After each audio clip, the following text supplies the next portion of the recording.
Hey friends, Ryan Dorn here, your global sales coach. Thanks so much for sending in all your listener questions. Hey, we do our best to get to all of them. We get hundreds of them a week, so thank you so much. This week, we're calling out Gary from Altoona, Iowa. Now, if you don't know where Altoona, Iowa is, go and look it up. I happen to be an Iowa farm kid is where I originally started, so I know where Altoona is. So Gary, thanks for sending in your question. All right, your question is about second quarter. So the question is, my fear, Ryan, is that everybody's going to get back to business in second or third quarter, and we're going to be overwhelmed. What do we do to avoid that problem? Well, Gary, I don't know there's anything you can necessarily do to avoid the problem other than try to get in front of it. So here's something to remember, Gary and everybody. People buy when they are ready to buy, not necessarily when you are ready to sell. So remember that. People buy when they are ready to buy, not necessarily when you are ready to sell. So when you look at the sales funnel, you recognize from an awareness perspective, about 50% of people are looking to be aware, not looking to buy.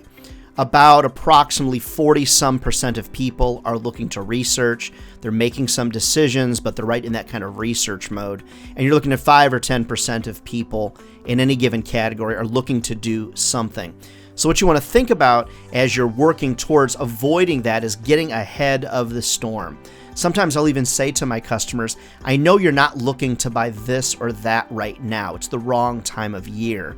My hope is that if I get this information in front of you soon enough, it will help you as you kind of get in the midst of your buying decisions. I try to get in front of people. What's interesting, in front of the problem, which means getting in front of people.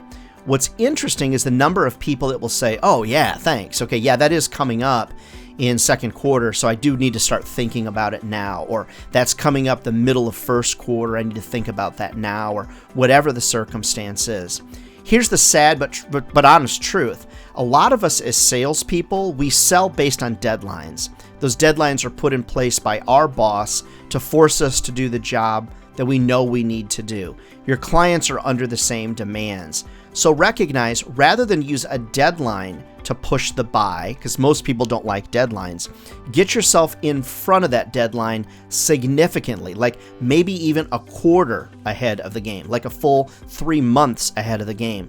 Start seeding your folks, start drip marketing to them, try to get ahead of the rush. So Gary, you're probably a pretty darn smart guy to recognize a lot of stuff is going to come back awake in Q2 and late Q3, etc. So do your best to get ahead of the storm. Nothing wrong with marketing in advance. Remember, like half of people are not ready to do anything right now. So it's a good way to get in front of them, market in advance, pre-sell, offer help, offer it in bite-sized chunks. So Gary, good question. All right, friends, love to get your questions. Send them to ryan@ryandorn.com, and love to train your sales team, speak at your next virtual sales conference, or whatever the case is.